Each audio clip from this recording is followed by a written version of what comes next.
Start Network is here. Oh, no punch! I'm real revolutionary right now.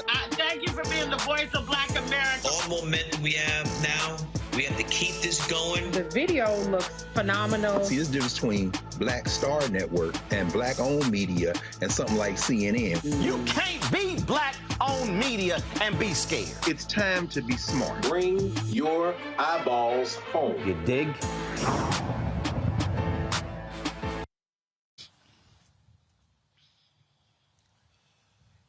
So Today is Thursday, January 12, 2023. Coming up on Roland Martin Unfiltered, streaming live on the Black Star Network. I'm live here in Houston at Houston Independent School District headquarters, where the school board will be deciding tonight to terminate the principal, Tiffany Guillory, at my alma mater, Jack Yates High School. They have yet to explain to the public why they're taking this action, what's the reason behind it. I'll actually be speaking up for her in the school board at this meeting in just a few moments. Also on today's show, one of the co-founders of Black Lives Matter, her cousin, shot and killed by LAPD, actually tased 7 times. Carl Douglas is the family attorney, and we will talk to him about the death of English teacher Keenan Anderson. Also on today's show, a very strange story out of Texas, where a woman from Texas was arrested. First of all, in Philadelphia, she's arrested for a crime in Texas. Things she's never set foot in. We do having the same issue here when it comes to artificial intelligence. It's crazy. You won't believe how she became a suspect. Also, a Georgia family wants police held responsible for the death of 12-year-old Le'Den Boykins, who was killed in a 2021 high-speed chase. We'll show you the horrific dash cam video and talk to the family's attorney, Lee Merrit. In Missouri, Republicans there, what the hell is wrong with them? They want to get rid of arms. Literally, they don't want women bearing their arms on the floor of the Missouri legislature. Really? We'll actually talk to a lawmaker there as well. Plus, we'll talk to a tax expert to break down the new tax brackets and explain if there's more money in your pocket. Folks, it is time for us to bring the funk on Roland Martin Unfiltered on the Black Star Network. Let's go. He's got it. Whatever the biz, he's on it. Whatever it is, he's got the scoop, the fact, the find. And when it breaks, he's right on time and it's rolling. Best believe he's knowing. Putting it down from sports to news to politics. With entertainment just for kicks, he's rolling. It's on go, y'all. It's Roland Martin, rolling with Roland now. He's funky, he's fresh, he's real, the best, you know he's Roland Martin now.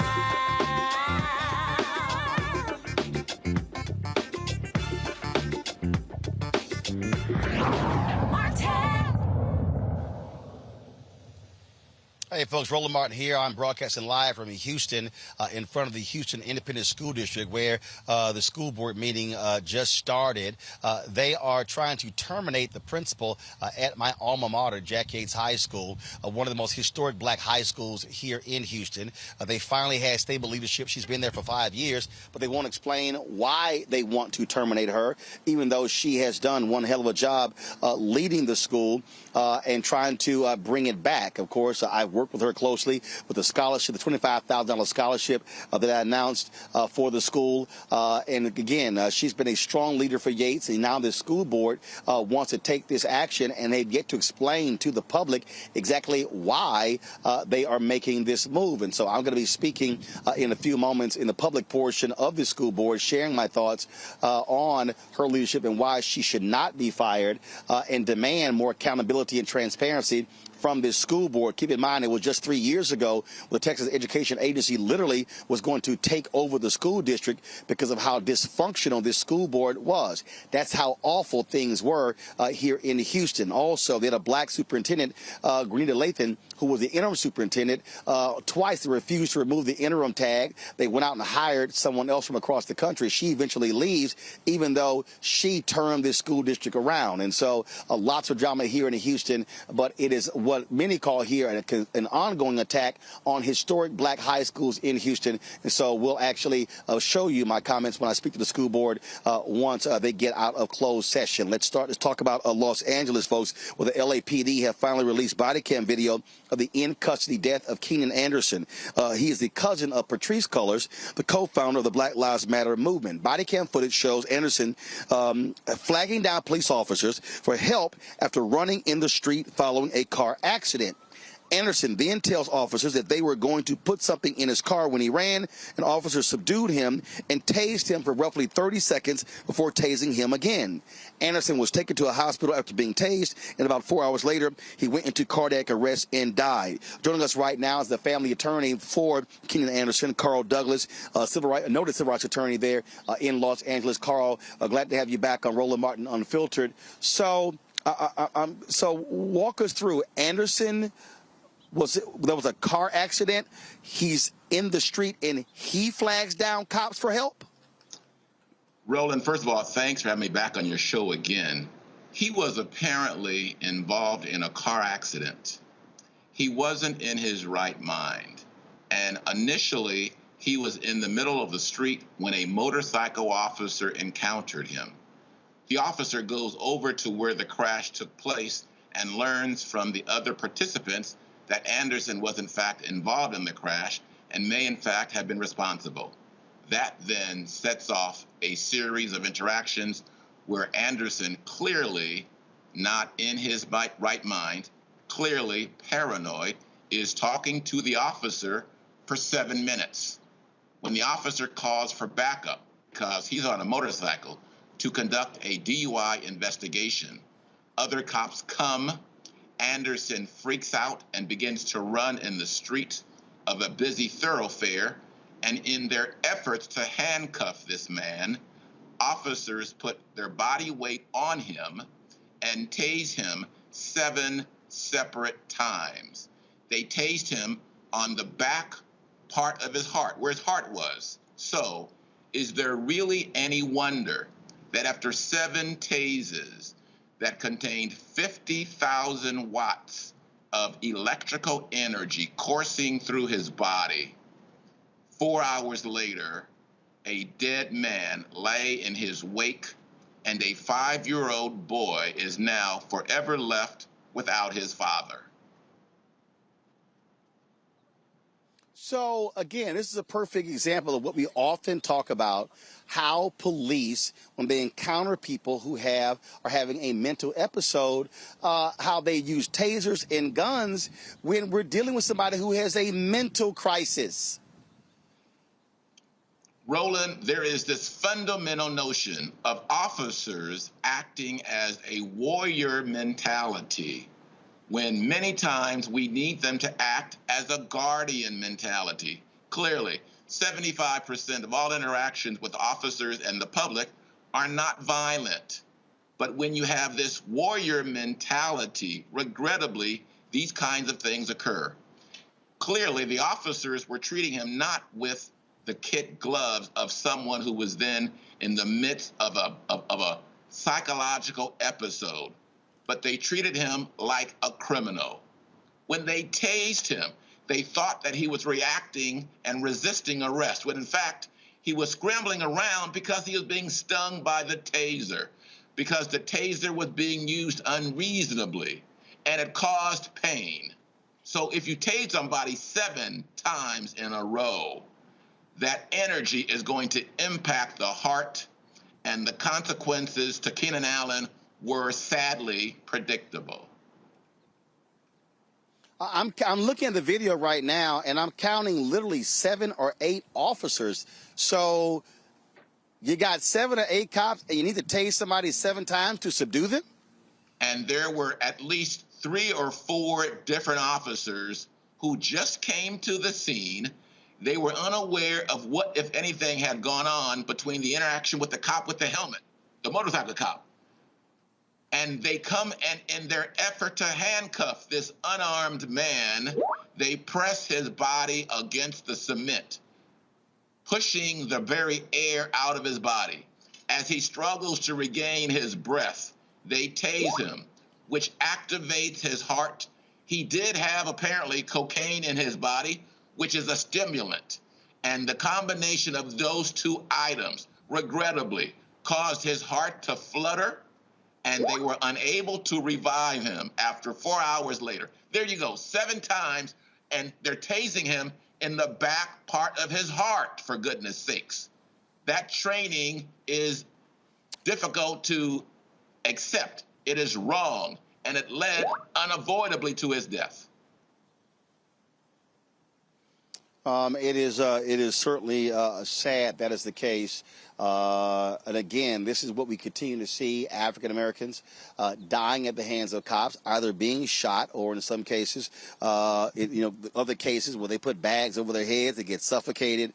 And I just keep saying, you have to figure out something in this country where police are not responding to mental crises, because folks end up dying and you don't come back from death.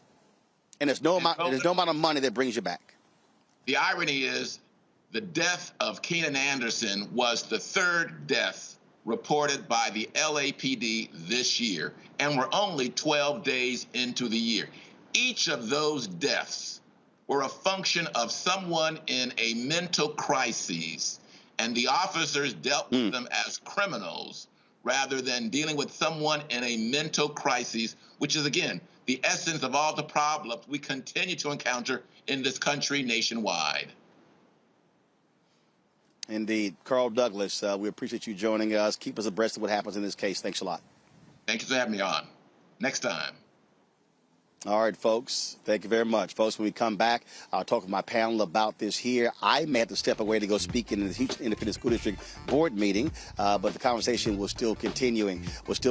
Don't forget to support us in what we do, and that is by downloading the Black Star Network app. First of all, if you're watching on YouTube or Facebook or Black Star Network app, hit the like button, the share button. Let folks know that we're live and what we're doing.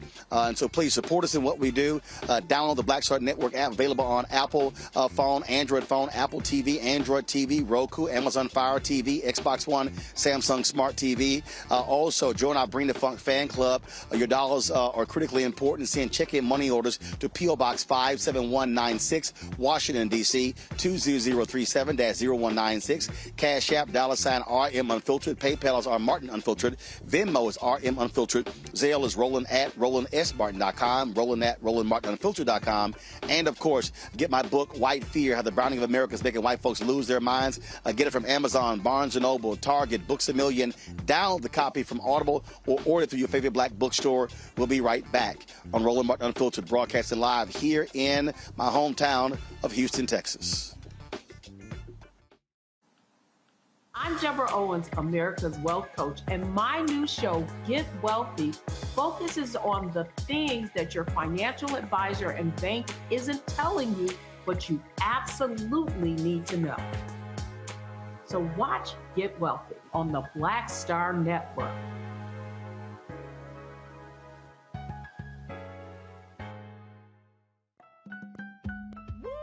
We're all impacted by the culture, whether we know it or not. From politics to music and entertainment, it's a huge part of our lives, and we're going to talk about it every day right here on The Culture with me, Faraji Muhammad, only on the Black Star Network.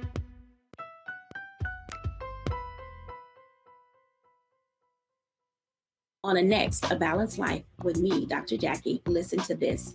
Good fortune happens when opportunity meets planning. In other words, success is no accident. Thomas Edison said that, and it's such a great message as we enter into this new year. Planning for success and balance in 2023, planning for it, and then how to live it.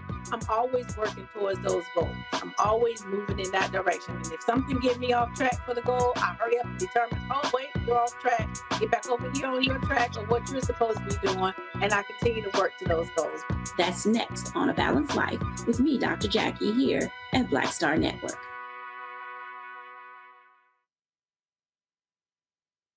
Hi, everybody. This is Jonathan Nelson. Hi, this is Cheryl Lee Ralph, and you are watching Roland Martin, Unfiltered.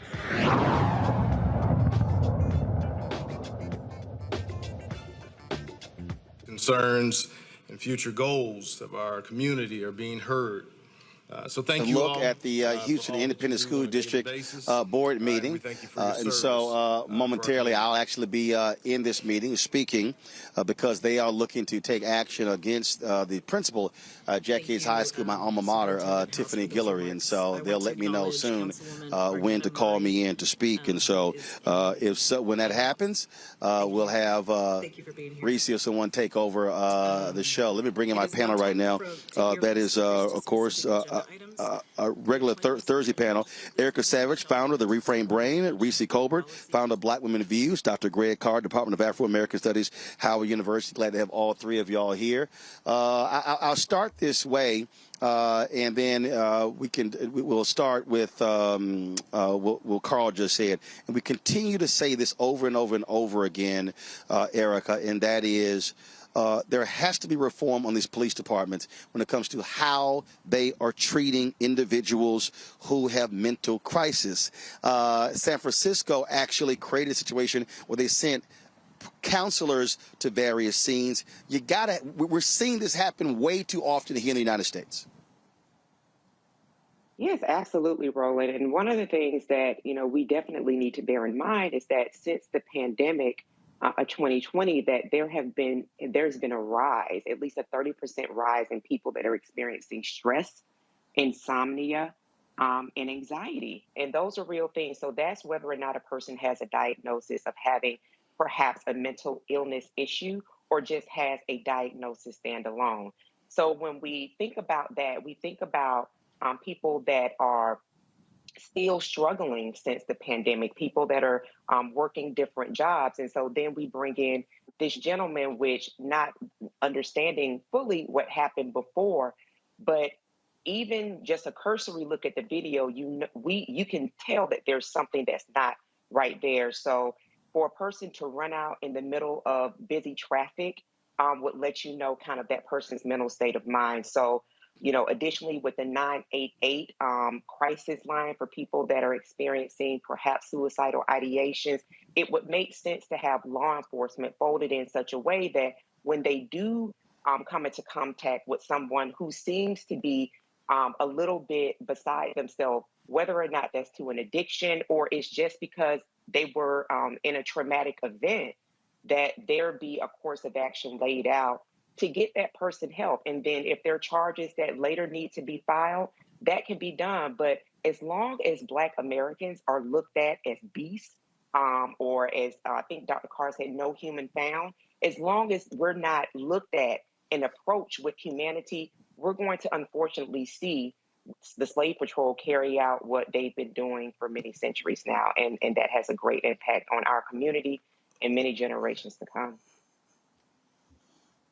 Greg, what jumps out is you often will hear if they would say, well, we used the taser and not the gun. Yeah, but you tased somebody 7 different times. And so when you have that many officers, when you talk about trying to subdue someone, and I keep trying to tell folk, again, death is death. It is final. You do not come back from that unless you are Jesus and Lazarus. And so... at some point, you've got to have, and I don't know what the hell the answer is, but people keep talking about, spend more money on training. Well, show me how that's actually made it better. No, absolutely. I mean, here we are rolling on the weekend approaching before the Martin Luther King Jr. birthday holiday. And Dr. King said, as you said many times, near the end of his life, the 3 evils in America: racism, hyper materialism, excessive materialism, and militarism. And this is militarism. Erica just said it. I mean, they're hunting. There are no humans involved. The Los Angeles Police Department, which is where the slogan "to protect and serve" originated, has neither protected nor served, because that's not their objective. Their objective is control, and they exerted it here. I mean, on one of the articles adjacent to this story, LAPD policy states that there's no preset number of times a taser can be used in a tactical situation. It's all military language. The LAPD, and I respect this, like most police departments, are organized to attack a common enemy. And who is the enemy? The people. And who are the most enemy of the people, in the people? Black and brown people, particularly Black people. This is a hunter involved. And so this can't be reformed. It has to be renegotiated. And so, when a cop feels like you can just pull up and do whatever the hell you want and start barking orders, and then you pull out your taser and do it as many times as you want, until they are stopped from doing that, they're going to keep doing it. What will stop them from doing that? Those are the uncomfortable answers that I think we all know, but don't want to articulate. Reese, unfortunately, in this country, the answer is, well, let's just pay a settlement and let's keep it moving. I mean, that's just how these city councils, mayors, and others, police chiefs deal with tragedies like this. Just say, cut a check, and then keep it moving. Yeah, and it's just not good enough. And I think the cops consistently demonstrate why the fear of the police is rational. We saw the young man in this case, he was very much afraid of the police. Mind you, a crime had not been committed. This was an accident in which he was the one calling for assistance. So how a taser gets to be deployed multiple times in what ends up being a leap away is just absolutely outrageous. And it goes to what both Dr. Carr and Erica said, the lack of humanity that police officers have in these situations. And unfortunately, cops do not have that empathy chip or that even humanity chip that says, wait a second, I'm dealing with a person who is afraid of our interaction. And they don't think back to all of the news that we've seen in terms of why people have this fear and say, let me try a different tactic. Let me try to de-escalate. Let me try to soothe and to console. They hop into this militaristic, this hunting mentality. And so until cops have a come to Jesus moment and realize that people have a justifiable fear from them, then we're going to continue to see this. But the real problem is that cops have a humanity issue. They're here for power. They're here to enforce their dominance. And even in the most, what should be relatively benign situations, somebody ends up dead, and usually that somebody is Black. Indeed. I want to shift to why I'm here. Earlier, before we go on the air, there were a number of folks who are graduates of other historic black high schools here in Houston, Wheatley, Cashmere, and Sterling. They were talking about really how traditional black high schools all across this state have been targeted. Here you have a situation where the board is about to fire the principal at Jack Yates High School, Tiffany Guillory, been in the last 5 years. I dare say that I believe she's the longest serving principal who's been here in almost 25 years. And Greg, I want to start with you because what this speaks to, and again, I'll be speaking soon in there, we'll be carrying it live. Black high schools are critically important to our communities. We're talking about where they're located. Middle schools feed into them. Elementary schools feed into those middle schools. And what we have seen all across the country with closures and various changes where districts are making these decisions. It's supposed to be about the academics of students. Unfortunately, what is happening is you have unstable leadership. I can tell you right now, this is like the 5th superintendent since 2009. I met with the previous 4 with regards to my high school, and it was like one problem after another. And you're sitting here going, how in the hell can a school or students have any success when you continually have upheaval in the principal's office? And this impacts black students, which impacts black achievement, which impacts black students going to college, which impacts black folks being able to get jobs, which impacts black folks being able to create generational wealth. And so what happens to black children in elementary school, middle school, and high school has a direct impact on the future of black America. Absolutely, Roland. And by the way, when I found out that you were in Houston and you were covering this story, I mentioned it in class just before we went on the air, about 3:30, 4 o'clock on campus. And I have several students across my classes this semester at Howard from the 3rd Ward. And we talked a little bit about this, the importance of educators who care, the importance of leadership in buildings. And of course, when you mentioned the famous Phyllis Wheatley High School and the famous Jack Yates High School, of course, Dean Felicia Rashad, who's on Howard's campus now, Dean of Fine Arts, we talked about a month ago about the fact that she, like you and so many others, in fact, I brought you up, graduates of Yates, you can't really replace the type of attention to detail, attention to nurturing that our black educational spaces have provided during segregation, even sustaining that during the assault on black institutions that is called desegregation in this country, when really the victims of desegregation were often those black schools where black teachers lost their jobs, or over 100,000 after Brown versus Board of Education. But, in this specific case, and kind of looking at some of the conversations, I don't know Millard House, the most recent superintendent, but I do know that mid-management in school districts. People like, and I've heard the name of Rick Cruz brought up several times as deputy superintendent. Those people, the lifers, when they fall into, it's been my experience, into two basic categories. You've got folks who are not educators, and I'm not talking about they won awards or they got this and they moved up through the chain. I'm talking about people who have been away from the classroom so long and aren't really in touch with these young people for so long that they basically bureaucrats. And then you've got another category of lifelong educators. I was fortunate enough to work for many years in the school district of Philadelphia with many of these educators, largely black women, in fact, who, in a situation like this, their first question would be, how effective is this sister? What is she facing? And how can we support her? Not, how do we move her? I think this is an attack. I mean, and Roland, of course, you know better than any of us. But from the outside looking in, brother, this looks like the same old story. You're going after somebody, and it's not going to improve. It's going to deteriorate. And the thing here, first off, control room, tell me again how much time before we go to break? I didn't hear you. All right. So I'm going to do this about 30 seconds, then we'll go to break, and then we'll continue the conversation.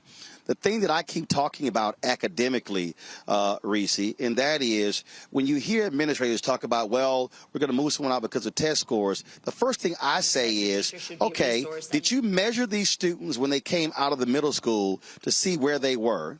And then how did you track their progress 9th, 10th, 11th, and 12th grade? Because if you're getting a student in the 9th grade who, frankly, is reading and writing on a 3rd or 4th grade level, you're trying to create miracles when you should be addressing what the hell happened 1 through 8.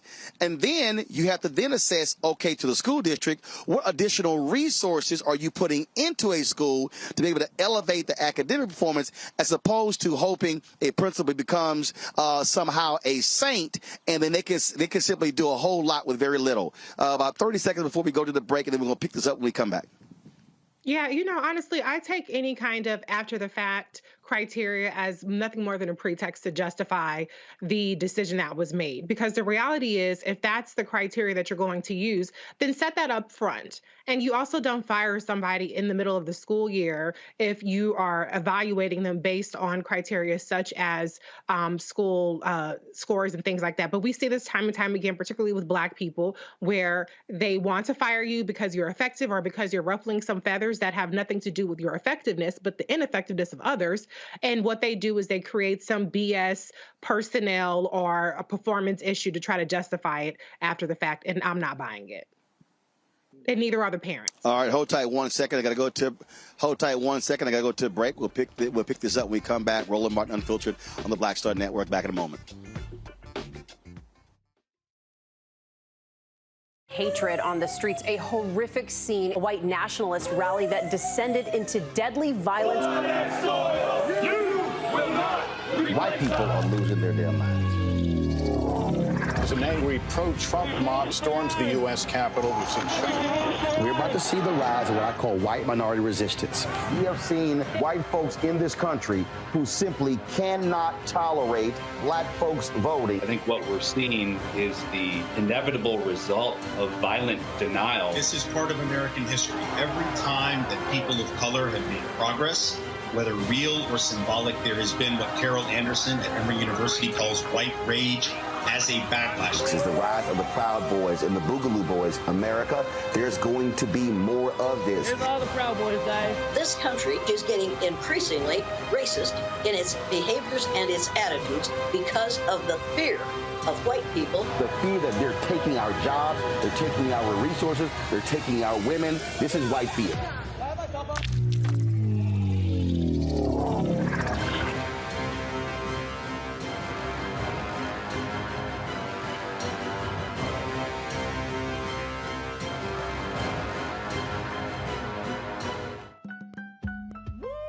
We're all impacted by the culture, whether we know it or not. From politics to music and entertainment, it's a huge part of our lives, and we're going to talk about it every day right here on The Culture with me, Faraji Muhammad, only on the Black Star Network.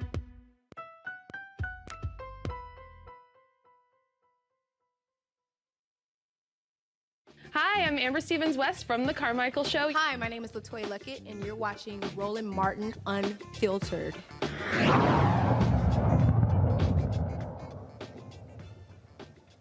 All right, folks, welcome back to Roland Martin Unfiltered on the Black Star Network. Shortly, I'm going to be going inside, speaking here at the Houston Independent School District Board meeting, where they're going to be voting to fire the principal of my alma mater, Tiffany Guillory. She's been there for the last 5 years. They won't tell the public exactly why. They keep saying it's a personnel matter, but alumni, parents, students are very upset by this move they're going to be making, and so it makes no sense whatsoever. I'm going to go back to our panel here, and Eric, I want to go to you, because the thing that is crazy to me, and I've covered education for a number of years, and I've had superintendents on my show. I've had school board presidents, school board members as well. And what always trips me out is when we're talking about student achievement and monitoring, and they always look at what happens with test scores. I always go back to, okay, again, how are you tracking? What is the mastery? How are you doing all of those different things? And then you have folks with the district who want to begin to move people around. And I'm all about, I sort of think about this thing when you look at from a sports standpoint. If you've got an athlete who you're trying to coach up, what you do is you throw more resources at it. And what we are seeing is we're seeing principals and we're seeing teachers. And look, 3 of my siblings have been teachers who are talking about what they're not getting. And so then they say, well, these kids aren't college ready. Well, guess what? A kid doesn't become college ready in their junior and senior year. A kid actually becomes college ready in the 1st, 2nd, 3rd, and 4th grade. And unfortunately, we're not approaching education in this country from a K through 12 standpoint. It's sort of like, oh, once they get to high school, you could go ahead and fix them. Not when somebody's been behind 8 damn years.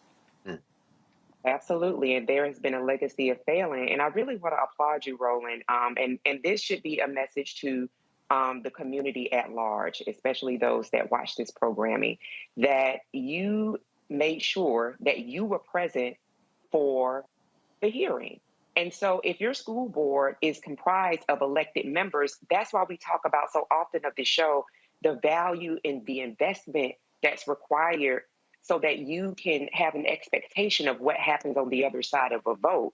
Those phone lines should be constant with people that are calling and demanding that those school board members tell them why, in fact, this principal who is slated to be fired at the top of a new school year, when, if I'm not mistaken, spring is around the time students start testing for large blocks of time. So it goes back to what Reese and Greg have both said. This is honestly, and I'm in agreement, it looks, smells, and seems like an attack. Well, again, they won't say exactly what the issue is. They won't say why they're firing her. But it makes no sense to me that you would fire someone literally at the beginning of the 2nd semester, and there should be more answers.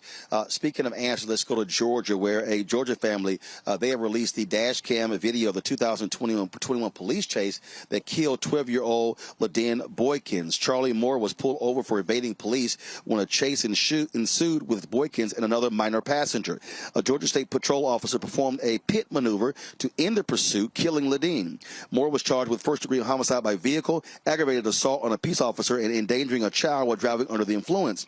Le'Den's parents, Anthony and Tony Boykins, know that Moore has some blame, but officers also knew the children were in the car and continued to pursue Moore against Georgia chase policy.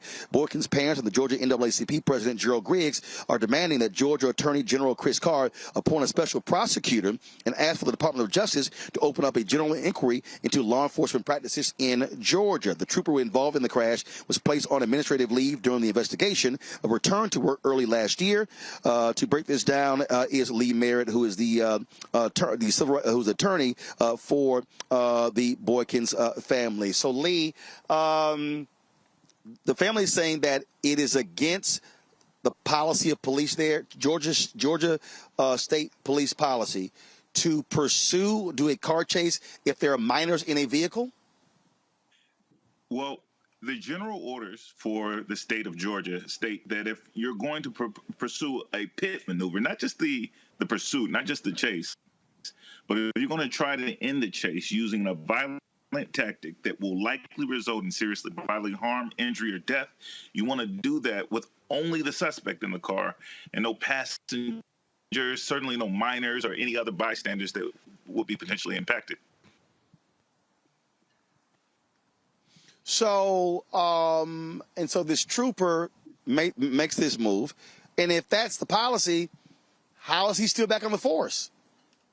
It seems pretty clear cut, but they've decided to charge instead Charlie Moore, the driver of the vehicle, who was a friend's father. So there were two young men in the car. One of it was one of the children was Charlie Moore's son, and the other was Le'Den Boykins, a 12-year-old friend of the Charlie's family. And you're right; it should be relatively straightforward. This is the policy. This is a violation, but instead they've charged Charlie Moore with a felony murder. Of course, they're relying on the trooper's testimony to convict him in the trial, and there's been no inquiry about the policy violations. That would be the responsibility of the Paulding County prosecutor to say, hey, here's the policy. When you violate the policy, you committed a crime, and introduce that to a grand jury. The Paulding prosecutor has simply refused to do that. He has not investigated these officers. He has not brought this case before a grand jury, and because of that, we're asking for the Attorney General to appoint a special prosecutor to get the GBI involved to start a fresh investigation, specifically looking at the choice to use deadly force to bring this crash to a stop, or bring this accident to a stop. And that's the problem right there. Again, when you have these DAs who do not want to launch full investigations. I mean, we keep seeing this where they don't want to take these sort of actions when they're involving police officers. You're exactly right. This is Ahmaud Arbery's case all over again. You have a derelict prosecutor like Jackie Johnson who failed to bring charges against Gregory McMichael, Travis McMichael, or William Roddy Bryan after they murdered Ahmaud Arbery on tape. Those men went free for 2 months because a derelict prosecutor failed to gather the evidence and get it before a grand jury or say, I have a conflict here. And I would understand if the Paulding County prosecutor said, look, I can't bring criminal charges against these officers that I work with, that I rely on for conviction integrity, that I rely on to get reelected. I need a special prosecutor. That, at least I would accept him acknowledging that there's a conflict here and bringing a special prosecutor in. But when we allow prosecutors who necessarily, in order to survive, have working relationships with local law enforcement officers, if we rely on them to hold law enforcement officers accountable when they violate policy and kill little boys, we're going to continue to get what we've always gotten, a system that is directly implicated in our failure to receive justice. Has there been any response from the Attorney General?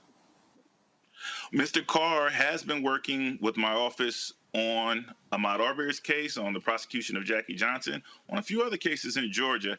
He has delayed responding to this family. He has not directly agreed to meet with this family. He has not rejected the case outright. He's hoping that it will go away. He just won an election in Georgia by a percentage point, by 1 percentage point. And so he didn't want to offend the black community. He didn't want to offend law enforcement officers during that election period. Now that the election is behind us, we are calling on him to do his job. And if he fails to continue, or continues to fail to do his job, we're calling on the Department of Justice, specifically Kristen Clark in the Civil Rights Division, to prosecute this officer. The officer's name is David Peterson. He claims that he didn't know children were in the car. That's what he told his superior officers. That's what he put in the reports, and that's what was reported to Le'Den Boykins' parents. The video evidence that we now have public shows that that was an outright lie. And this is now a cover-up that I think implicates the prosecutor himself for failure to properly investigate this case. That's what jumps out, and there's no doubt that you got to reform a system where you have far too many prosecutors who refuse to actually properly look into police officers. Lee Merrit, we appreciate it. Thanks a lot. Thank you for having me. This is what is continually angering Reese. We always talk about proper investigations and justice, and we know for a fact that you just have DAs who are scared to death because they are in partnership. It is hard for the public to trust a lot of these DAs, and even when they do have a so-called investigation, they act more more like the defense attorney for the police officers than an actual and impartial judge, if you will.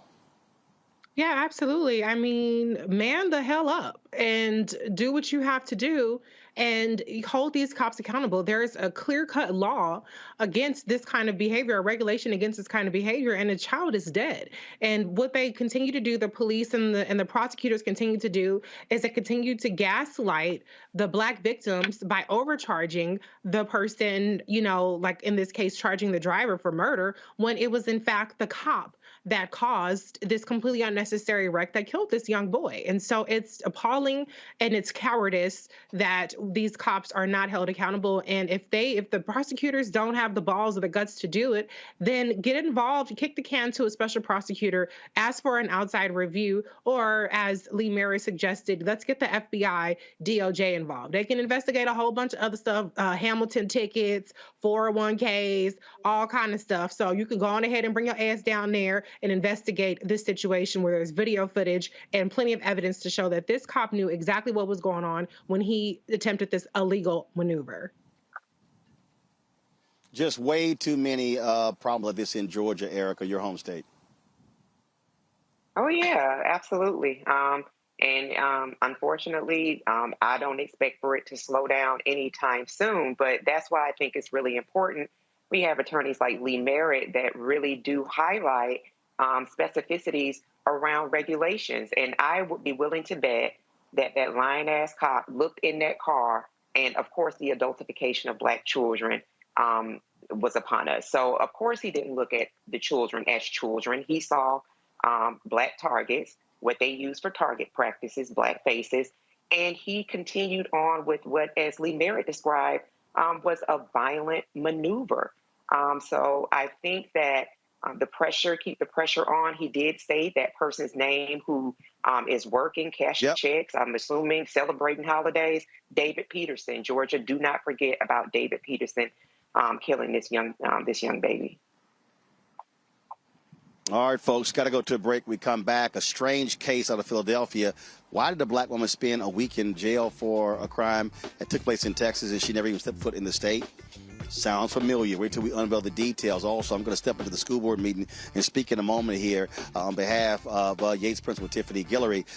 And so we'll keep an eye on what's happening with the school board here with their decision, whether they're going to fire her or not. You're watching Roland Martin Unfiltered on the Black Star Network. Back in a moment. On the next Get Wealthy with me, Deborah Owens, America's Wealth Coach, the number of people working from home has quadrupled to almost 30%. You're going to learn how you can now create your money space. It can impact your mood, your mindset, and your ability to get wealthy. Interior designer Nikki Klug joins us to share exactly what you need to do to create a winning workspace. Make a space that is going to instantly put you in the mindset so that you can be more productive, so that you're organized, so that you're inspired, or you're really focusing in on the task at hand. That's right here on Get Wealthy, only on Black Star Network. On the next, A Balanced Life with me, Dr. Jackie. Listen to this. Good fortune happens when opportunity meets planning. In other words, success is no accident. Thomas Edison said that, and it's such a great message as we enter into this new year. Planning for success and balance in 2023, planning for it, and then how to live it. I'm always working towards those goals. I'm always moving in that direction. And if something get me off track for the goal, I hurry up and determine, oh, wait, you're off track. Get back over here on your track of what you're supposed to be doing, and I continue to work to those goals. That's next on A Balanced Life with me, Dr. Jackie, here at Black Star Network. Next on the Black Table with me, Greg Carr. Our legal roundtable is back in session as we look at yet another potential landmark case being considered by the United States Supreme Court. This one is called 303 Creative versus Alennis, and may be the most important and far-reaching First Amendment, that is freedom of speech, case of our time. It could, depending on how the court rules, open the door for a return of Jim Crow segregation laws. It's true. If you say we can discriminate against one, you're saying we can discriminate against all. That's on the next Black Table. Don't miss it. Right here on the Black Star Network. I'm Chrisette Michelle. Hi, I'm Chaley Rose, and you're watching Roland Martin Unfiltered.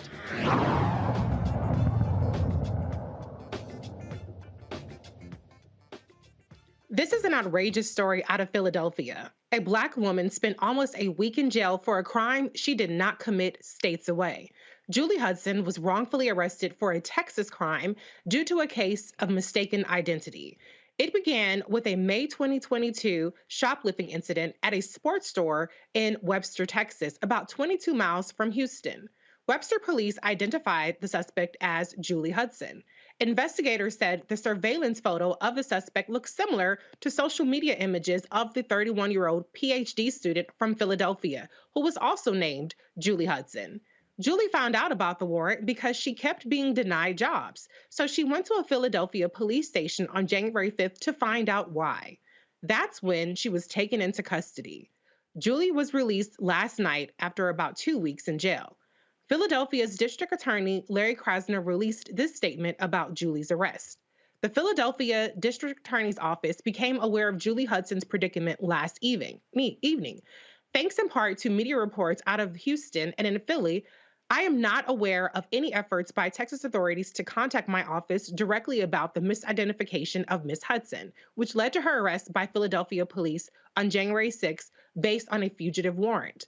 Once the district attorney's offices independently became aware that Webster police had confirmed to local media that they had wrongly sought Ms. Hudson for arrest, we mobilized quickly to make sure Ms. Hudson was released from custody as soon as possible. Julie Hudson is a Philadelphia resident who has no criminal record and is pursuing a PhD. What happened to her should not have happened, and her family deserves a great deal of credit for successfully advocating for her freedom and in Philadelphia. I'm also thankful for the quick action of our charging unit led by Supervising ADA Amanda Hedrick, City Managing Director Tumar Alexander, the 1st Judicial District, Northwest Detectives, and Department of Prisons for effectuating Ms. Hudson's release within a matter of hours. I'm proud to lead a prosecutor's office that works closely with law enforcement and the judiciary to ensure a rigorous process of approving arrest and search warrants. Mayor Jim Kenney issued this statement. We commend the rapid response and coordination between the police department, courts, district attorney's office, and Department of Prisons to ensure that Julie Hudson was released as quickly and as safely as possible. We are dismayed by the ordeal that she and her family went through due to an erroneous warrant from another jurisdiction, and thankful that she is now home. We've been in touch with the family. Julie and her sister were scheduled to come on the show tonight, but changed their minds as Julie needed time to process what happened to her. We hope to have them on in coming days. All right, let's go to the panel on this. You know, Dr. Carr and Erica, what is striking about the language in both of those statements was there was still a level of criminality associated with Ms. Hudson's detainment. It was almost like language as, you know, as safely as possible and rigorously. They treated her as a criminal and as though they did her some sort of favor for releasing her after weeks in jail. Erica, let's start with you. What is your reaction to what happened to Ms. Hudson? Terror. The first thing that I thought about was she talked about being denied jobs and doing the responsible thing, which was going then to the police department and finding out that there was a warrant for her arrest. And my thought goes to, so how was she transported? And I can't imagine someone who has had these charges levied against her, which are false charges. It wasn't her. Being transported from her home in Philly to Harris County in Texas and then having to go through that system. And then I started thinking about Khalif Browder. You know, we've been hearing and reading a lot about the cash bail system. I don't want to, I think it may be Illinois, or it's a state within the United States where it was abolished. And please forgive me for not recalling the name of that state at the moment. But thinking about, you know, her being in jail for all of that time for a crime which she did not commit, something as simple and silly as shoplifting. And I'm thinking about what the price of that item was and the criminalization of people who often shoplift. When you think about loss prevention and what the price tag of those things are, is it actually worth having someone jailed for that? Or, you know, can that person be fined? So that she went through something this horrible for a shoplifting charge for a person that she wasn't. from one state to the another state, and that her family effectively had the communication skills to be able to advocate for her to see her released. You know, to hear that statement and to read that statement from the mayor's office and from the Harris County's office, it really, to me, they're not being remorseful about what happened and what could have happened to Miss Hudson during her time in their facilities and being transported. I hope that she takes all of the time that she needs to heal from this very traumatic event, and that it does not severely interrupt her PhD studies as well, because that is a job in and of itself. Yeah, you're so right. I mean, there was a lack of remorse, and I don't know if that's like legalese talk because they might be anticipating a much deserved lawsuit, but I still think it's just not fucking good enough. When you detain a person for a charge that they are not guilty of, that happened states away, and you kind of get around to it once it's become a social media story, that's just not fucking good enough, point blank, and the period. It doesn't matter about how happy you are that now when you patting people on the back for getting her out of jail, which she didn't belong in the first place. It's really, really disgusting, and to me, it's dehumanizing. And not to be a victim blamer here, but Black people, please don't present yourself to the police under any circumstances. Please go get an attorney. Okay. Period. Get you some sort of background check, subscription or something, and let them handle it. Let the professionals handle it, because I know that we think, we're not guilty of anything. Nothing could happen. But this is a prime example of how, the cops will find something. And I can guarantee you that as many Tom, Dick, and Harrys as I know that's white, they have Tom Smith, Jack Smith, John Smith. If they walk their white ass up into a Philadelphia precinct and they share a name with a shoplifter in Texas, they will not be in jail for a week. But Dr. Carr, what's your reaction to this story? No, I think you and Erica have laid this out. I mean, I really appreciate the fact, Erica, that you raised the fact that this is shoplifting. Now, they're trying to remove Principal Guillory at Jack Yates High School. Under her leadership, I understand that Jack Yates achieved IB status, International Baccalaureate status. So you get those honors courses there as the students in there. I'm sure one of the books they probably had to read in their literature course was Les Miserables. So Jean Valjean, we all remember high school when we had to read Les Miserables, and they put him down for stealing a loaf of bread because he was hungry. Shoplifting, and then this sister gets picked up halfway across the continent because her name happens to match. And then the Webster police release a statement saying that they're not even sure if the real suspect's name is Julie Hudson, and then asking the public for help. It's shoplifting. That's number one. Right. And, Larry Krasner, this is an example again of why elections matter. Krasner is one of those DAs who does have a bit of a backbone, and he is not widely loved by the police. I think we should stop calling them law enforcement. They are lawless.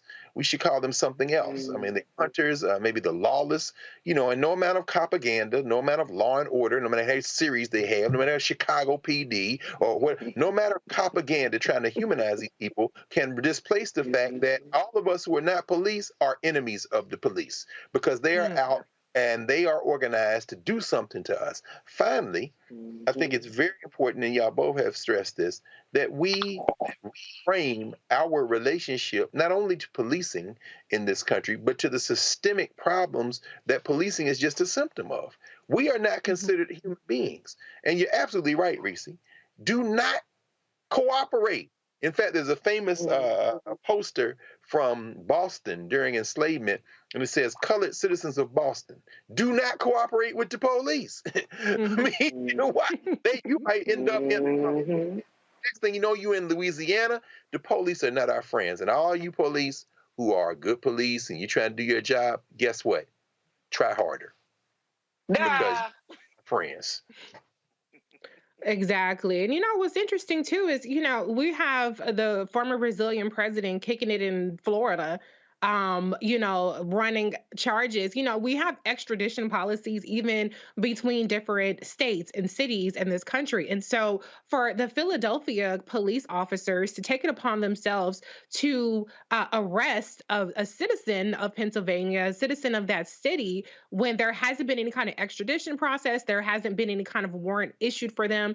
And I don't know, maybe the fugitive warrant is a special kind of warrant where if you can get picked up anywhere. But to me, it just seems overzealous considering the fact that it's such a petty charge and the fact that it's not even something that has been vetted through their police department. Not that the police department would do the right thing either, but you get what I'm saying. So it's just crazy the way that, you know, you have, like I said, a Brazilian ex-president kicking it, not being extradited. But here, this Black woman who is a PhD student can't even, you know, enter a police department in her city freely and get home freely. So this is really crazy. But the last thing I just want to say on this, you both might have heard this term from Kim Creighton. She says that technology is not neutral. And when we're seeing the rise of this AI, you know, some people use it for fun when you have the apps that create avatars and all kind of stuff, you know. But the reality is, the more of this AI that we're seeing, there is a danger to Black people being misidentified. So again, and I'm not trying to get you arrested on no obstruction of justice. This is not legal advice. This is common sense advice. Don't cooperate if you don't have to. Don't volunteer information. Don't volunteer your presence. Don't volunteer information that wasn't asked of you if you don't want to end up in jail. Not to be a victim blamer, but I'm just saying be very, very careful about the conversations that you subject yourself to voluntarily with the cops. But on that note, I think we have to head to a break. You're watching Roland Martin Unfiltered on the Black Star Network. Be right back.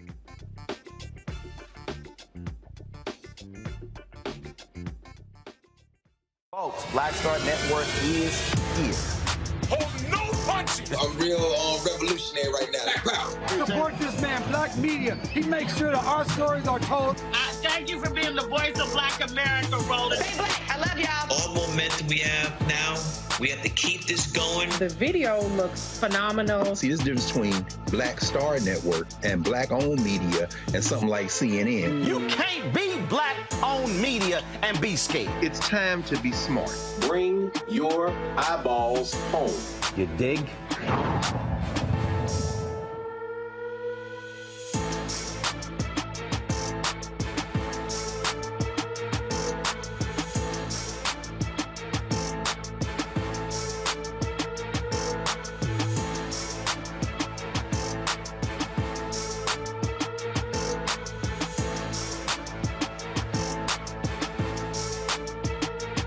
Most people think that these television shows that tell stories about who we are as Black men, and then they paint these monolithic portraits of us.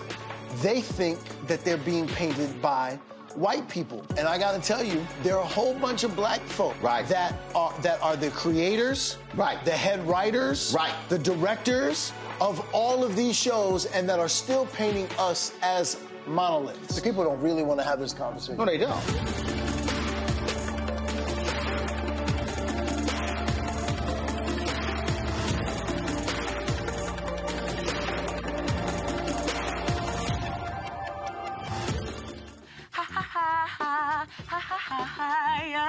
Hey, I'm Antonique Smith. What up, Lana Well, and you are watching Roland Martin Unfiltered.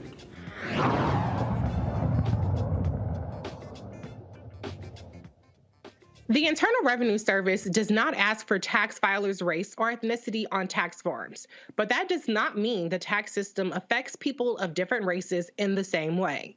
The IRS has new tax brackets for the 2023 tax year to adjust for inflation. Typically, people with higher incomes pay a larger share of their income in taxes than those with lower incomes. This can help close racial income gaps. But some tax policies also exacerbate income and wealth inequalities stemming from longstanding discrimination in housing, education, and employment. Douglas Lawson, the owner of Infinity Taxes and Beyond, joins us to discuss these new tax brackets and how they could affect the Black community. Mr. Lawson, welcome to the show. Oh, thank you so much. Thank you for having me, and so excited to just talk about how we can just bring some equity to our community, starting with the tax code and the benefits that come with being educated on this process. Okay, now listen, I'm a finance person. I've been doing my taxes for a very, very long time. So I was just a smidge surprised to hear that the new tax brackets were racist. So please enlighten me on what that means, that the new tax brackets are racist or are driving racial inequality. So on the surface, the tax code may not appear to be racist. To those that aren't familiar with the nuisance of cultural disproportions within our community and within our white counterparts. Essentially, the tax returns that are based is income-based. But what Professor Dorothy Brown from Emory University spoke about is the whiteness of wealth, how the tax system impoverishes Black Americans and how we can actually fix that.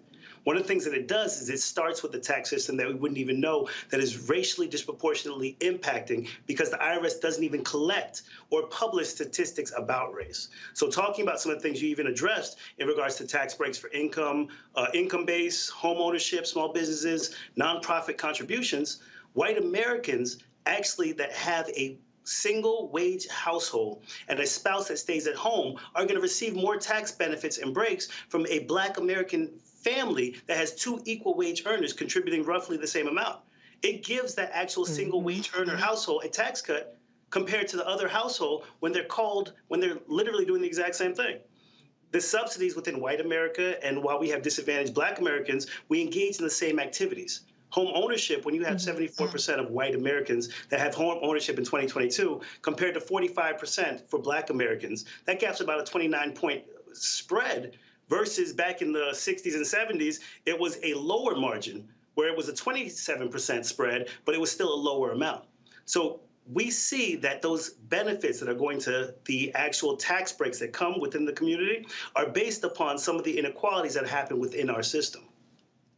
Okay, you're definitely selling me because I can attest to the two-income household tax, okay, when you're married, because I don't know too many Black people. I mean, I know a couple of them, but not too many of us have a stay-at-home parent. Most of us work. Both of us work. And it's no shade if you do have a single-home parent, working household.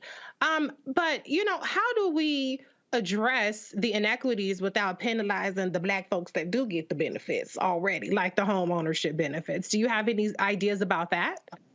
Well, one of the things, what I did is I educated our residents in regards to home ownership, in regards to the benefits that come from actual home ownership. I opened my office in my community and joined my city council as a leader within the community so that we could start with the home ownership process and give them the same benefits that are being received across the board. They've increased and actually lessened the incentive that's coming within your Schedule A itemized deduction that comes from actually having a write-off or having the expense of home ownership, but it's still a benefit that can come to our taxpayers when you have that opportunity of having that home that you own as your homesteaded property, because you can write off the mortgage interest, you can write off the taxes, you can write off your association, you can write off the expenses and repairs to your property.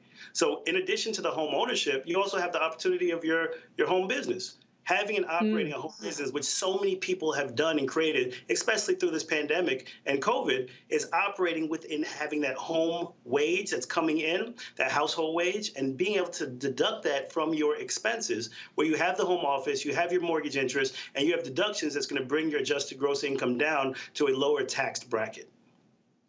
Let me ask you a question. You know, there's so many softwares out there. People can do their taxes on TurboTax. I'm just a free file. What audience or what particular demographic would you suggest spend the extra money perhaps to get an actual tax professional to fill out or help them with their tax returns? So we're seeing certain demographics that have their accountants that file their taxes on a monthly, quarterly, annually basis. They have the ability and the access to accountants. Individuals may be coerced, marketed, drawn over to TurboTax or H&R Block, but those individuals have less training than the typical tax preparer when they're just basically doing data entry, not giving you insight or code as to what's going to benefit you and your family, what's going to be the maximum adjusted gross income you can receive. If you're purchasing or investing into a property, why you don't want to reduce or deduct some of your income to allow for you to qualify for benefits that gives you long-term incentives and equity within our community and residual income based upon whether it's a homestead or an investment property. So we look at working with an H&R Block per se, or a Jackson Hewitt. You've seen Get Your Billions Back America. But if we notice, those large firms have tried to push out some of the smaller tax preparers and some of the smaller tax companies just because of their relationships with electeds, politicians, and within government who's trying to write the code to offset and to outcry some of the individuals that's benefiting the individuals of our income base, of minority communities who may not have the access to certain things. So they're just going to do data entry to put the basic information in and get you your basic return, minimizing what's actually coming back from the government. But you're taxed when you actually earn your income, and then you're taxed when you spend those dollars again. So we're being double taxed at a portion where it's not actually benefiting anyone but the government to go to these major firms versus coming to a CPA or a certified tax preparer, i.e. Infinity Taxes and beyond. I like that you plugged your business. Before I go to the panel, I just want to ask one final question. I really want to get to the specifics because you did mention Black entrepreneurship, and we know that many Black businesses, Black people are entrepreneurial. Black women are some of the most entrepreneurial by, statistically, proportionally. Can you just list off a couple of professions, a couple of home businesses that people might have that you would suggest look beyond just an online do-it-yourself service for additional tax help or even accounting help? There's so many things that people are doing just on a regular day-to-day basis, whether they're they're doing hair for friends, whether they're a barber, a salon, a tax preparer. For far too long, the reason that I got into the tax business 10 years ago is I'm a real estate broker, mortgage broker by trade, 20 years of experience. In the last 10 years, I was asked by multiple friends, family, I was doing my own taxes similar to yourself, and they would ask me, can you help me with my taxes? Can you file it for me? And it was simple at the time, and not realizing that there's a certain process, a way of writing off income, of actually giving you the maximum return, and making sure that you put your income into a position to use your credits and your equity to be able to buy with your tax return and the amount you filed on your adjusted gross income. So those years of actually getting that experience and filing and processing taxes, it gave me an opportunity to learn how to actually file returns, how to file taxes, and how to move forward with actually processing them for individuals. So the types of businesses of tax preparer, of barbers, of salons, nails, hairs, marketing, advertising, investing. If you have a virtual office, if you have a online website where you're selling certain drop shipping clothes or drop shipping items, you give the opportunity to have an at-home business. So the simplest thing that I ask my clients to do is get an EIN, register it within your local your state registry, which is Sunbiz here in Florida. And it gives you an opportunity to actually write off using the EIN and deduct some of those expenses that you're spending on a regular basis. Home and house cleaning, childcare. These are some of the common things that you can actually do that we do on a regular basis. Now, if you're just babysitting your brother or your sister's kids, that's not really home childcare. But if you have a home office where you have less than 6 children, you can actually do a daycare service and write it off and not have to be state licensed with less than 6 children. And that's another write-off that you can actually have that goes onto your taxes to to bring down your adjusted gross income. Okay, that's really good advice. Let's go to the panel real quick, starting off with you, Erica. Do you have a question for Mr. Lawson? Absolutely. Great information, Mr. Lawson. I want to ask you a little bit about retirement increases. People are able to contribute more to their 401k and their IRA. Could you talk about, and those both increase, can you talk about any racial implications behind retirement, people contributing to their retirement, any racial implications behind that, specifically since sometimes Black families have to take care of not just who's in their immediate household, the extra kind of goes outside of the household as well. Yes. Well, Black Americans, Black families make up about 13% of the population. They spend about 10% of the total dollars that's being spent, about $1.3 trillion annually coming from Black families. But in regards to savings and retirement and putting in and maxing out their Roth and their IRAs and their 401ks and investing, we're actually at the lower portion of the savings and investing. So one of those reasons is because of the families being able to not have generational equity being passed down, not having the support of great grandmothers that have given them, their trust funds or their land or their resources to be able to have the opportunity to take care of your seniors and your elders. So you're taking care of them out of money that you're currently earning. So in addition to being taxed twice on the dollars you're spending and the dollars you've earned, you're also providing a support for your great-grandmothers, your grandmothers, your aunts and uncles, and provide that equity to them. So it's minimizing how much we're investing. So when you have the ability to actually invest more dollars, it's not benefiting individuals that's not actually doing the savings. So the advice that I could give is try to make sure that the first 10% you're putting aside to save, where you have your tithes, you're tithing your churches, but you're also making sure you're taking care of your household and your family, and you're saving that money and maxing out on those tax barriers like the Roth IRA that actually reduces your adjusted gross income, that actually has the tax benefits so that when you're of retirement age, you're not paying this large tax on the money that you're being taxed right now. So do our very best to actually save the maximum that you can and take it off of the top versus waiting until you've paid out all your bills, you've paid out all your expenses, and you're in a position where you just can't do it.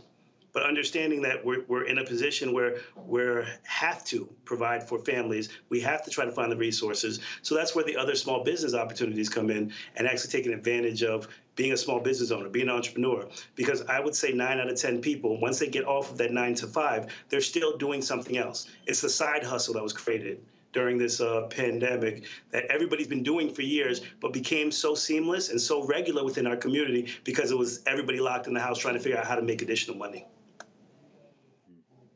Dr. Carr, you get the last question on this one. Thank you, Reese, and thank you, Brother Lawson.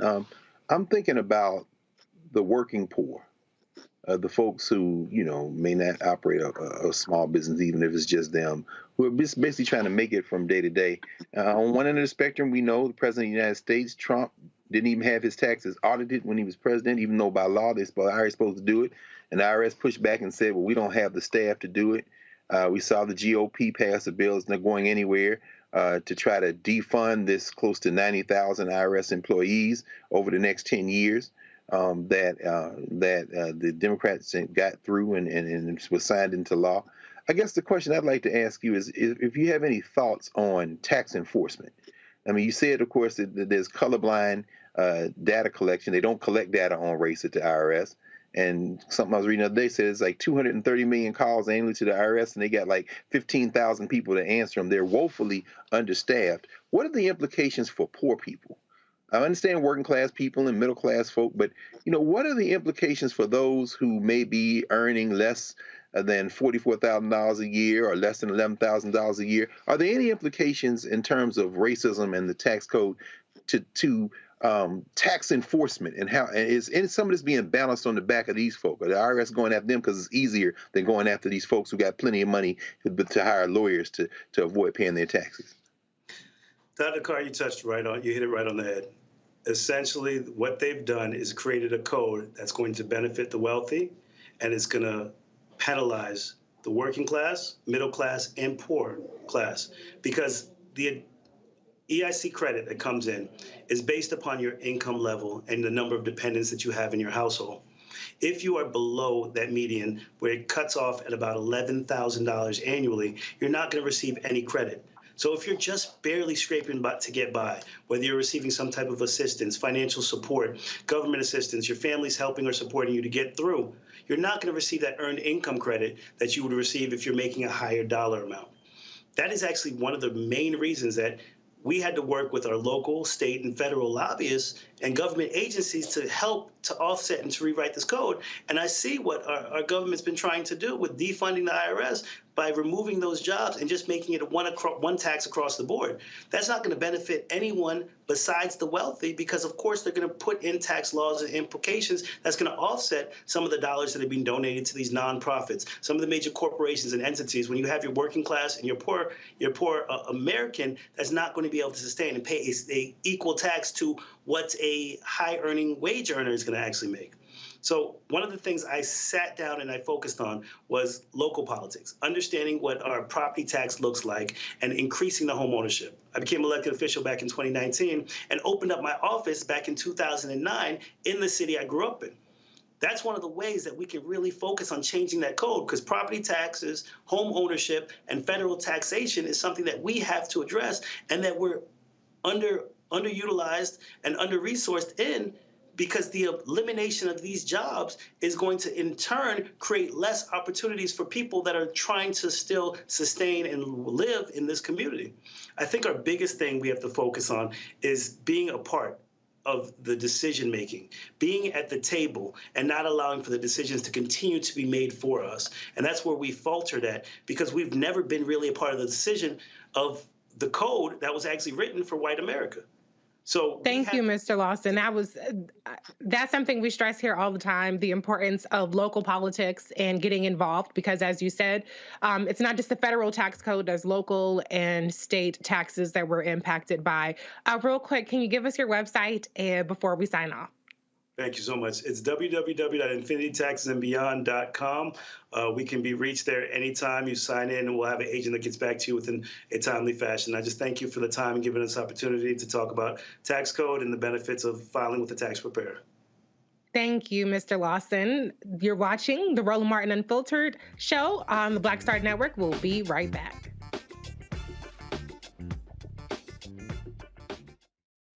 When you talk about blackness and what happens in black culture, we're about covering these things that matter to us, speaking to our issues and concerns. This is a genuine people-powered movement. There's a lot of stuff that we're not getting. You get it, and you spread the word. We wish to plead our own cause. Too long have others spoken for us. We cannot tell our own story if we can't pay for it. This is about covering us. Invest in black-owned media. Your dollars matter. We don't have to keep asking them to cover our stuff. So please support us in what we do, folks. We want to hit 2,000 people, $50 this month, raise $100,000. We're behind 100,000, so we want to hit that. Y'all money makes this possible. Checks and money orders go to P.O. Box 57196, Washington, D.C. 20037-0196. The Cash App is $RM Unfiltered. PayPal is R Martin Unfiltered. Venmo is RM Unfiltered. Zelle is Roland at RolandSMartin.com.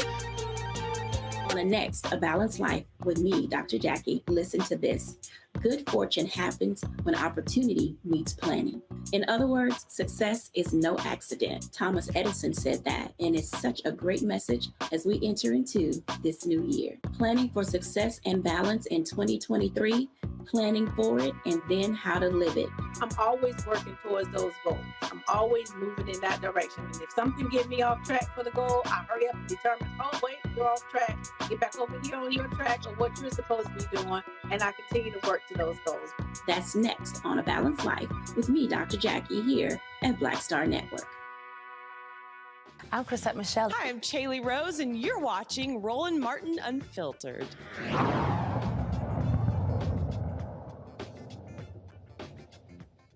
Missouri House of Representatives Democrats are outraged by a ridiculous dress code policy for female lawmakers by the Missouri GOP, banning women from wearing shirts that show bare arms. Missouri State Representative Rachel Prouty let the House know this how sexist the rule is. Where there are things that should not require debate and comment, I contend that these are one of these things. There are times to have your name said, to be recognized, to be called upon. This is not one of those things. There are some very serious things that are in this rule package that I think we should be debating, but instead we are fighting, again, for women's right to choose something, and this time is how she covers herself and the interpretation of someone who has no background in fashion, because again, and this isn't a shot, it's inappropriate to wear sequins before 5 o'clock, telling me that I can't wear a crispy good St. John sweater if it has too many buttons. I spent $1,200 on a suit and I can't wear it in the people's house because someone who doesn't have the range tells me that it's inappropriate. That's not why any of us were elected, Mr. Speaker. None of us. I urge us to vote no on this because it's ridiculous. And also, congratulations, I'll keep that to myself, to any of us who may be with child. You surely don't have enough or have the money off the salary that we make to go buy a bunch of new clothes or tailored clothes. And I hope that you're able to continue to wear your cardigan and vote on behalf of the people who sent you here. Last year, the State House debated whether female lawmakers were dressing up to the previous dress code, which allows women to wear dresses, skirts, or slacks with the blazer or sweater, along with appropriate dress shoes or boots. The current rules make female legislators wear a second layer over a dress or a top. If agreed upon, it would finalize what women legislators can wear when they are on the floor of the Capitol in Jefferson City. Missouri State Representative Jamie Johnson is here to tell us about the crazy dress code proposal. Representative Johnson, thank you for joining us. Thank you for having me. I am excited to be here, but I'm also really embarrassed for the state of Missouri that this is the reason why I'm here. So thank you for having me. Oh, I'm so sorry, Representative Johnson. I have to interrupt you. Please hold tight. We have to go to Roland. Please hold on for 2 seconds. So sorry.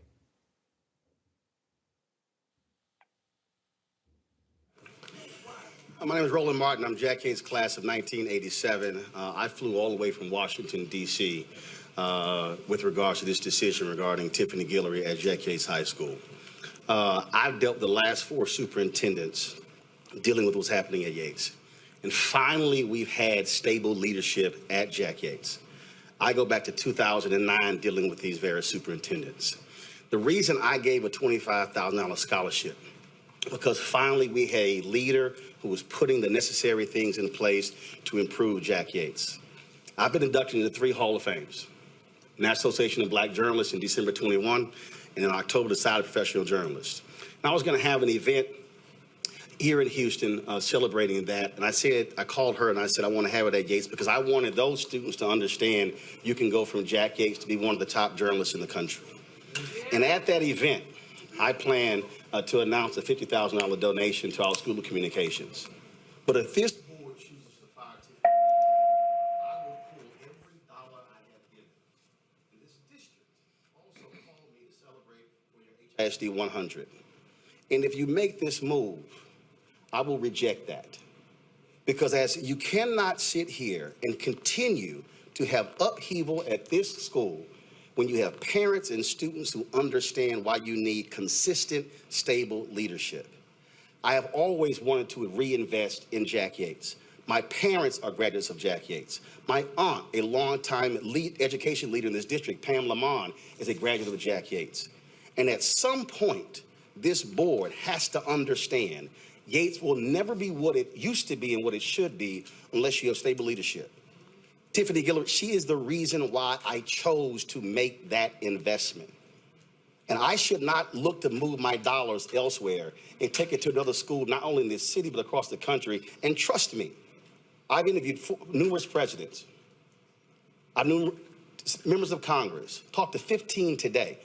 There are many folks who would love to have my money, but I prefer to leave it in HISD.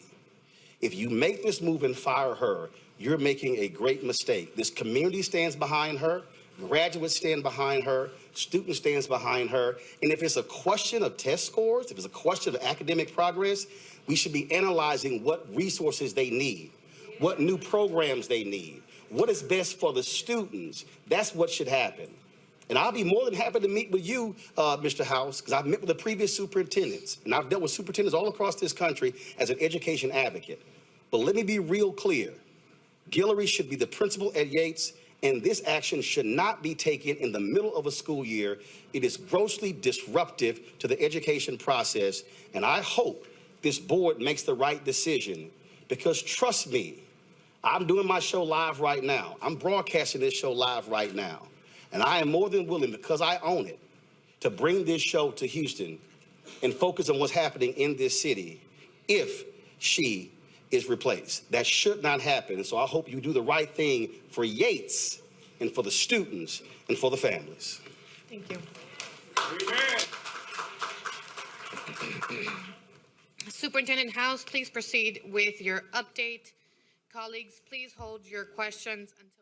Well, you just heard Roland bring fire to the superintendent meeting in the matter of the firing of the Jack Yates High School principal. But let's go on ahead. We were in the middle of an interview with Representative Johnson. Are you still there? Yes, I am. Okay, great. Thank you so much for holding tight.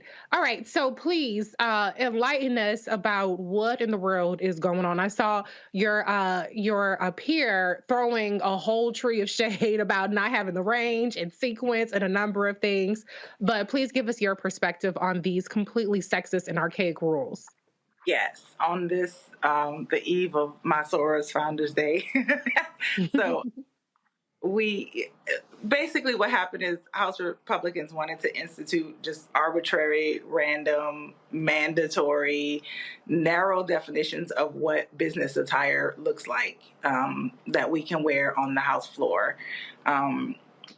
It doesn't make sense. We have so many issues in the state of Missouri, and it was a colossal waste of time. It was a colossal waste of resources, and it shouldn't have happened. Can you just, where is this coming from? Is this one of those culture war type things? Are people just bored? Like, it just seems so random, like you said, with all the things that are actually pressing to bring this into focus. Or did they just not expect this to be much of a fight? I think they did not expect this to be much of a fight, but this, you got to understand, this is coming from a state that was eager to be the first to institute a trigger ban when Roe v. Wade fell. So this is really about control over women's bodies. This is about not allowing access to the people's house to, individuals who might consider running for office. This puts another barrier in front of them. Clothes cost money at the end of the day. And so if we can change the idea of what is professionalism and who are professionals, then maybe people represent the state of Missouri with some fervor and with some passion would not consider running for office in the people's house. I do. You're absolutely right. It sounds like a demoralizing step to try to deter people from, even trying to seek office. If you wouldn't mind holding tight, we do have to take a break, but I do want to ask a couple more questions on the other side of that break. Okay. All right. Great. Thank you. All right. So you're watching Roland Martin Unfiltered on the Black Star Network. We'll be right back.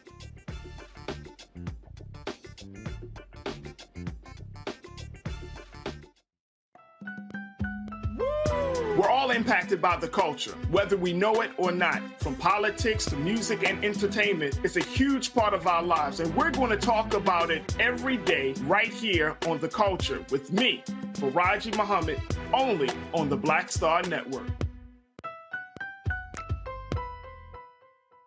I'm Deborah Owens, America's Wealth Coach, and my new show, Get Wealthy, focuses on the things that your financial advisor and bank isn't telling you, but you absolutely need to know. So watch Get Wealthy on the Black Star Network.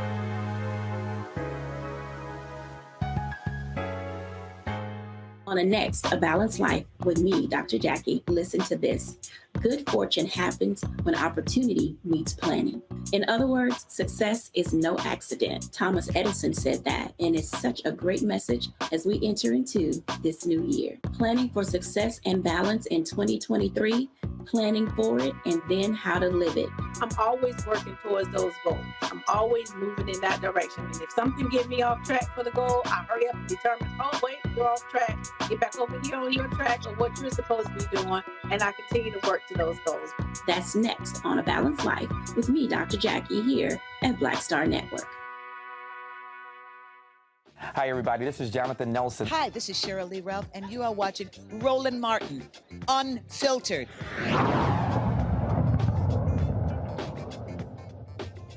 We're talking this ridiculous proposal by the Missouri GOP to legislate against bearing arms for women in the Capitol. We're joined by State Representative Jamie Johnson, who is filling us in on the craziness and the madness. Ms. Johnson, I'm curious, do you have any kind of bipartisan pushback on this from the Republican women, or is this something that only the Democratic women seem to be speaking out against? So it's actually interesting. This rule change was proposed by a Republican woman. So we're just as surprised as everyone else that was happening. But this debate really overshadowed a lot of the important debates that we were hoping to have with some of the rule changes that Democrats proposed.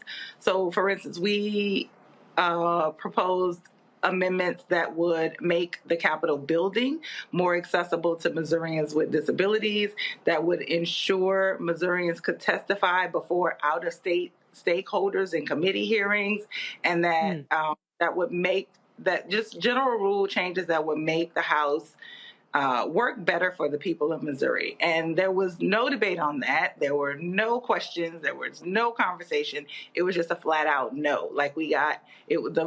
The voice vote was on party lines and just absolutely shot down on all of the things that we wanted to do to make the People's House more accessible and hold us more accountable to the people of Missouri.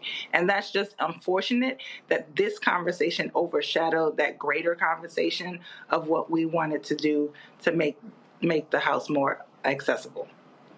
Right. I mean, one thing Republicans are good for is deflecting and sucking up the oxygen in terms of these kind of things that are really easy and justifiably to get outraged over. And they kind of get a free pass on the things that they're obstructing, like what you just laid out. I want to bring in the panel to see if they have anything to weigh in on this. I'm going to start off with Erica. Yes, and thank you so much for joining us. Really encouraged to see you and your colleagues really laying to bear, pun intended, what this means.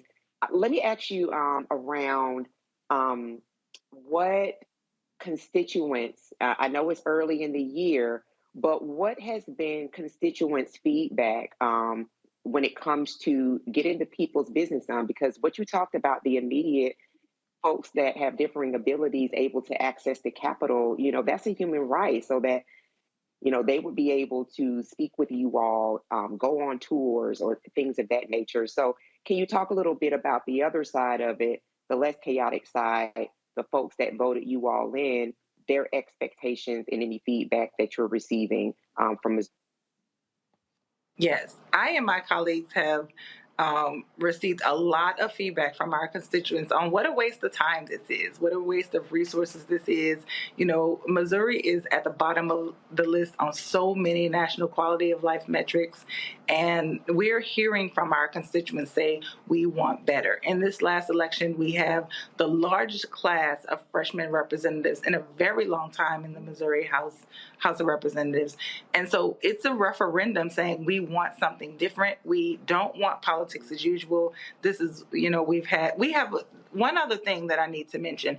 We've had a GOP supermajority in Missouri for over 20 years. And this kind of debate is what they want to highlight as what's important to them, and our constituents are over it. Like I said, we had the largest freshman class in a very long time in the Missouri House, and I really think it's because people want change. And we heard from them this week after that debate saying, enough is enough, this is ridiculous, let's move forward with the people's business. Ms. Johnson, you did mention about how Missouri, the legislature tried to, be first to enact a trigger ban after the ending of Roe v. Wade. Are there any other kind of anti-women policies that, the Missourians should be concerned about that are coming down the pike from this GOP legislature? Well, I know federally they're looking at a nationwide ban, and that they're looking at contraceptives, and there's a lot of that happening in Missouri as well. There's language that to define what fetal personhood looks like. So, to move that line between a woman as a human being carrying a fetus versus the fetus having its own rights and responsibilities as a person before the fetus is fully able to live on their own outside of a woman's body. So there's a lot of very scary things happening in Missouri right now. And I think that's why a lot of these new legislators were elected in this last election, because people want something different. I also wanted to add that, just as a rule, for me, being the first Black legislator in the state house from my county, I know for a fact that my constituents want something different. This type of rule puts up a barrier to the idea of who could run for office. For instance, when I first was asked to run for office, I was like, why me? I'm a single mom with 3 kids, 2 in college. You know, I'm like a soccer mom. I'm not going to run for office. And then, you know, I decided that, you know, after some further thought, I decided that it was something that I could do, and did the work, pounded the pavement, knocked the doors, and won the election. So I really believe that these types of rules, these definitions of professionalism, these definitions of what looks like we're professional, put up barriers to get people to understand that they have a right and a responsibility to help in this democratic system. And one of those ways is running for office. And professional clothing does not really constitute decorum. Before I was elected, I've watched some of the House debates, and I really wondered why people were screaming. Some people almost came to blows. And all of them were in suits. All of them were in ties, and all of them were in nice dresses and blazers and cardigans. So I don't really understand how they want to equate professional dress with decorum. So it's a very interesting story. And like I said at the top of the segment, I'm really excited to be here. Love Roland Martin, have watched for a long time, but I'm also really embarrassed that this is why I'm here. So y'all gonna have to ask me back, you know, with more stuff. Oh, I'm so sure that Roland would love to have you back. You know, he's very big on highlighting state legislators, especially somebody with your background who is a prime example of why it's important to get involved and never count yourself too small to make a difference in your state or your local elections. I want to give Dr. Carr a chance to weigh in. Thank you, Reese, and thank you, Representative Johnson. And happy early 110th, looking good for 110. And and I will confess that until I came to work at Howard University, I did not know what St. John's was. So I want to say that your colleague, that shade was chef's kiss excellent, because I'm sure many of those hillbillies don't know what St. John's is either. But at any rate, that's really what I want to go with it. I'm assuming, maybe I shouldn't assume, that Representative Ann Kelly referring to earlier. And I noticed she noted that there's an issue of formality and professional atmosphere. I'm wondering if there's some racial undertones even to these white women. I mean, because I'm thinking when you say words like professional and formal, but you sisters, look, y'all wouldn't know St. John's if it slapped you in the face, but you got a lot of nerve. Is this about black women? I mean, because I can't imagine these hillbillies, whatever they got on, is necessarily anything near the style sense that y'all have. I don't know if it's singly about black women, but it is. There are racial undertones there. There's also some undertones of classism. I know a lot of Ann Kelly's, Representative Kelly's colleagues on the other side of the aisle are of the more conservative caucus. And so, you know, people are coming in, and we know what the general stereotype of MAGA folks are, right? And so of the situation, you know, we want to shore up these rules so that we are all understanding that we have to be professional. I mean, I've seen some of the Republican women in beautiful blanket ponchos and complimented them on them, and they were super cute, you know. And those are things that they can't wear now because their colleague has come for them. It's really about freedom. It has racial undertones, and with the history Missouri has not. Listen, I'm a freshman. This is my second week on the job in the legislature. But I'm sincerely not surprised. Not surprised at all. Well, Representative Johnson, Missouri is very fortunate to have you and the new wave of lawmakers. And so thank you so much for joining us and letting us know about what's going on in your state. Thank you. Thank you for having me. I appreciate it. Of course. And let me just say, if you cannot concentrate with arms being exposed, then maybe you need to get a new profession, because that ain't got nothing to do with women being unprofessional. That got something to do with maybe you being a little bit of a pervert, okay? Because I ain't that turned on by nobody's arms to where I can't concentrate, all right? But let's go on ahead and head to a break. We will be right back with more Roland Martin Unfiltered on the Black Star Network.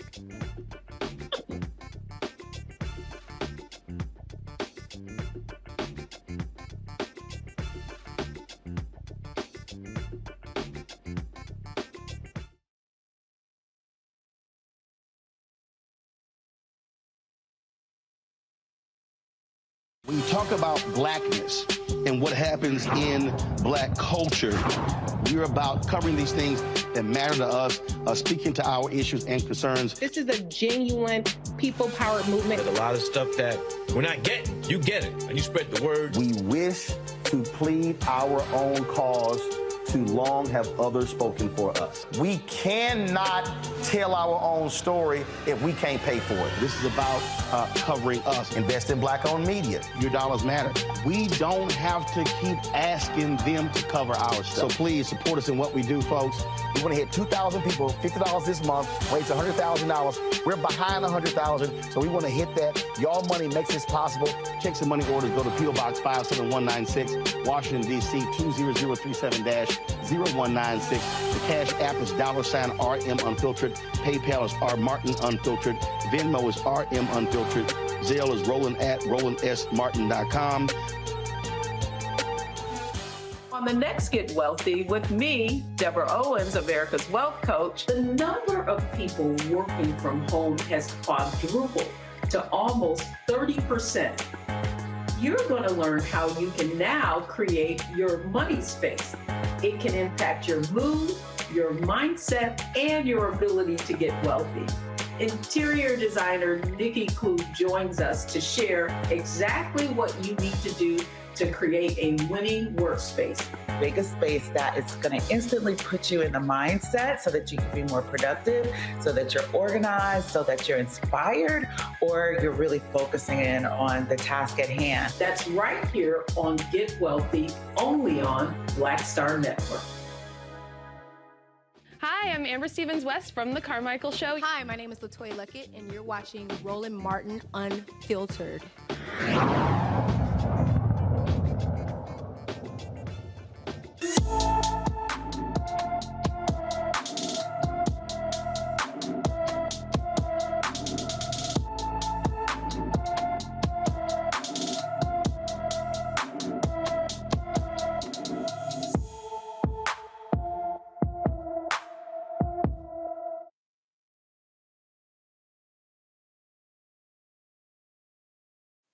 Sierra Chapman has been missing since Christmas Day. The 30-year-old Dayton, Ohio woman is 5 feet 5 inches tall, weighs 123 pounds, with brown hair and brown eyes.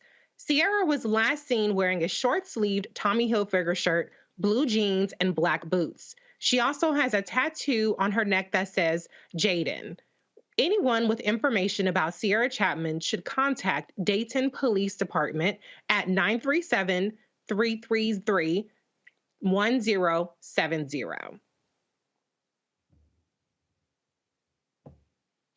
2 Illinois EMS workers are charged with first-degree murder for placing a patient face down on a gurney, leading to his death. Lifestar EMS workers Peter Cadigan and Peggy Finley were called on December 18th to assist Earl Moore, who was suffering from hallucinations due to alcohol withdrawal. Springfield, Illinois police have released body camera footage from the night that Moore died. Moore could not walk, so officers assisted him to the stretcher. Cardigan and Finley then placed Moore face down in the prone position, securing him to the stretcher before transport. The coroner's report says Moore's cause of death was compressional and positional asphyxia due to prone face down restraint on a paramedic transportation stretcher due to straps across the back. I'm going to go to the panel really quickly on this. You know, we are accustomed to hearing about the disregard for life, Black life in particular, when it comes to the police officers, but God damn it, the EMS workers are doing this kind of negligence to, or alleged negligence to people they're called to assist. That was supposed to be one of the solutions to police brutality, is getting actual medical professionals involved. Dr. Carr, your reaction to this story? Well, yeah, I mean, I think you're right. You're right, Reese. But again, I mean, we live in a society. I don't know anything about Lifestar Ambulance Service, and they have gone silent. But if we're talking about outsourcing, if we're talking about private contracts, I mean, there is a culture of impudence when you call for help. And so, you know, they're taking their cues from the Patarollers. And in this case, the police released video footage, it seems to me, probably in part to say, hey, look, this time it wasn't us. But this is part, you know, this is part of a larger culture. What did you do to stop it? I mean, it's Lifestar private company is contracting with the municipality, and and by the look of those mugshots, I don't know that I would call either one of them people to come help me or anybody else I cared about. I know that's right. You know, Erica, Dr. Carr brings up such a good point. You know, when we're talking about the privatization of healthcare, one of the things that Republicans like to have you believe is that privatizing healthcare is the solution to getting the best medical care. But we see that that's not necessarily the solution. And in this case, it was actually a deadly result. What is your reaction? Sure, you know, a 35-year-old man, right a week before Christmas, dead. It's we hear these stories too often, and you know, Reese, thinking about your home state of California, with the number of brush fires that happen, as you well know, some of the wealthier people are able to afford to have those private services of firefighters, who people call first responders. They kind of loop them all into that category, to come out to secure services outside of having to call 911. So, you know, here we see not understanding how Lifestar, who they are, how they, what their role was, but that these two people that were working for them, you know, looking at Peter, you know, that's a big man. That was one of the first things that I saw. And so when we see him strapping those straps even harder, just think about, like, I think it was like 3 different straps or maybe 2 straps that he placed over the man's body. To see him do that and the weight that he moved in doing that, I'm wondering at what time did this 35-year-old man expire? It was just really horrifying to watch that and know that police camera footage was covering that as well. So in terms of the outcome of this, you know, I definitely hope his family sues the hell out of everybody that should be sued, and that it looks like Peggy and Peter are going to be in jail for a while, because they don't look like they have anything close to that $1 million bond. And I really hope that they do serve the maximum time in prison for this homicide that they both committed. Absolutely. You know, unlike when it comes to cops doing this kind of stuff, there are very swift and appropriate charges in this case. And so they're going to find out that that blue line don't necessarily extend to them, even though that's who they're clearly taking their cues from.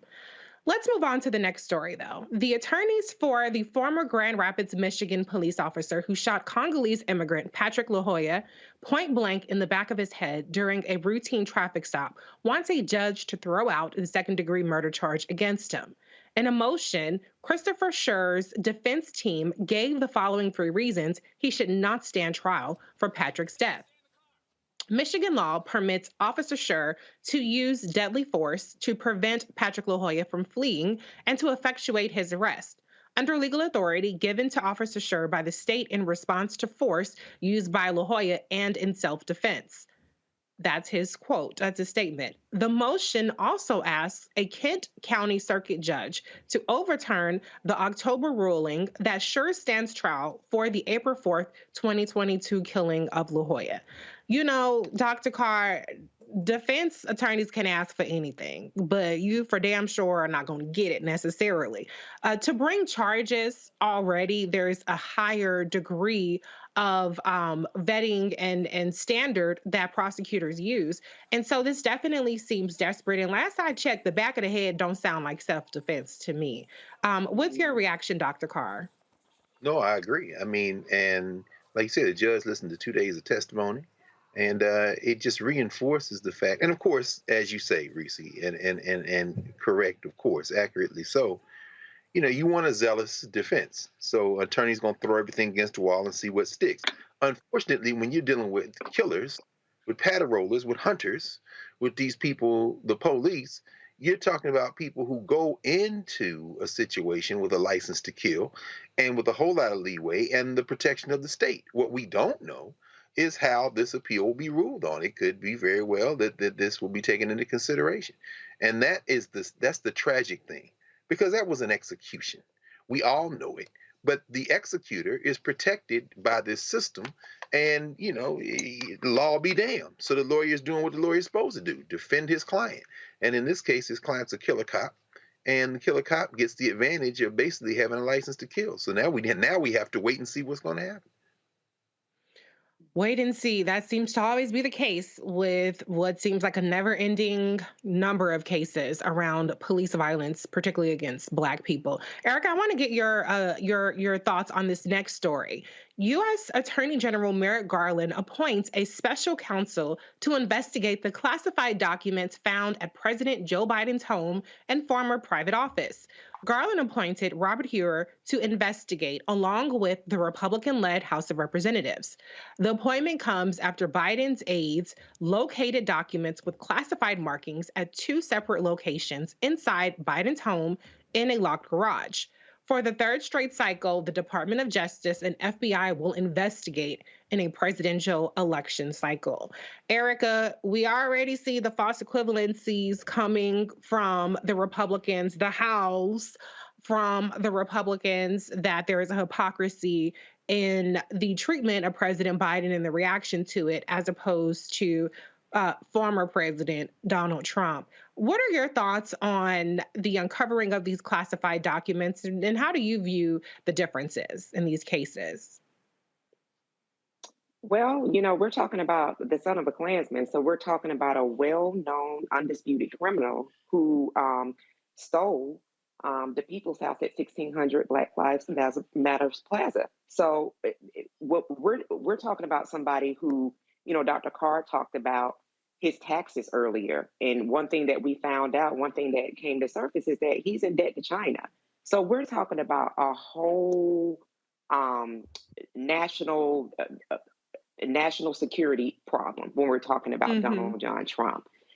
In comparison, when we're dealing with what happened with President Biden, and it seems like protocol was followed, one of the things that I think that people need to be concerned with is that because media has really been, and mainstream media has really been waiting and really kind of like foaming at the mouth to get back at some of that very juicy 45 kind of news reporting that they were used to doing. So I think that along with the chaotic terrorist GOP, also look for mainstream media to really be making this a lot more salacious than what it is, and for Republicans to be jumping up and down every day screaming. So I think that this is something that, pay attention to, but then at the same time, understanding that this person that was appointed for the special person that's going to look into it, he was appointed by Donald Trump, was in the office when Donald Trump was talking about MS-13 and how they were going to take them down. So I would say, hear it, but definitely don't ingest it. There's no comparison. And hopefully this will move through the media cycle more quickly, and we'll find out what those documents are, if there are any issues, and move forward, because we definitely do have a lot of work to get through for this remaining year. Yeah, but one thing I have to admit, politically though, I think this is a little bit of an issue. We know that the attention span of the political media and even the political public is very short and very much prone to false equivalency. And so I do have to admit this was sloppy on the part of President Biden in terms of the way that he stored, or maybe he was unaware of the classified material. So I do I do think that this opens him up in a way that really is not helpful. And we know that Republicans are far more effective at weaponizing this sort of, careless mistake. But there is a huge difference between carelessness and being a national security threat and holding on for dear life to classified information like what Donald Trump was doing. And I have to say, son of a Klansman is always my favorite, Erica. So thank you for that. Well, listen, the show is coming to a close, but I do have to get to this one last story, which is about a California redlining settlement. The largest bank headquartered in Los Angeles will pay $31 million for allegedly engaging in lending discrimination. This is the largest redlining settlement in the Department of Justice history. The DOJ claims City National Bank engaged in redlining in Los Angeles County from 2017 through at least 2020. Engaged in a pattern and practice of discrimination through redlining. Specifically, City National Bank avoided providing home loans and mortgage lending services to majority Black and Latino neighborhoods throughout Los Angeles. The illegal conduct that we allege in the complaint took place between 2017 and 2020. City National has agreed to resolve the government's lawsuit by entering into an agreement known as a consent order. This requires City National Bank to make numerous investments and take significant actions that will have a positive impact on Black and Latino neighborhoods. City National, as Assistant Attorney General Clark mentioned, has agreed to spend more than $31 million to address these inequities. This is historic in terms of this marking the largest redlining settlement that the Justice Department has secured with respect to a bank or lender. Redlining is the practice of preventing Black families in particular from amassing and maintaining wealth in the same way that white families could, resulting in the growth of the racial wealth gap and housing insecurity. I peeped Assistant Attorney General Kirsten Clark. She is always on the job. They have been on fire in terms of not just this kind of settlement, which is historic, but in terms of the way they've held cops and vigilantes accountable for, crimes, civil rights crimes, hate crimes, and things of that nature. And so shout out to her. I know there's complaints about Merrick Garland, but I'm not letting nobody say a crossword about Kirsten Clark. All right, y'all, listen, Roland, handed the reins to me in the middle of the show, but it has been fun filling in. You did that, boo. Knocked it out the park, Reese, as always. Thank you. Oh. Y'all my favorite crew, the only people I'd want to do this with. But I have to thank you, Dr. Carr, as usual. I wish I would have been able to get you in on the Kristen Clark segment because I know you got something to say. And thank you as I got it. Okay. And thank you as always to the beautiful Erica Savage Wilson. And thank you, Roland Martin Unfiltered family, for tuning in. Shout out to Roland for holding it down at Jack Yates High School for his principal. And that's it, y'all. That's it. That's all. I got 20 more seconds, so I'm just going to say holla.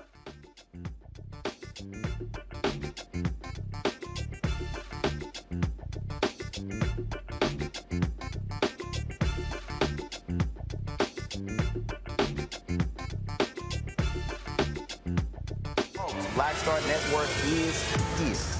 Oh, no punches! I'm real revolutionary right now. Support this man, Black Media. He makes sure that our stories are told. Thank you for being the voice of Black America, Roland. Stay Black. I love y'all. All momentum we have now, we have to keep this going. The video looks phenomenal. See, there's a difference between Black Star Network and Black-owned media and something like CNN. You can't be Black-owned media and be scared. It's time to be smart. Bring your eyeballs home. You dig? Pull up a chair, take your seat. The Black Tape with me, Dr. Greg Carr, here on the Black Star Network.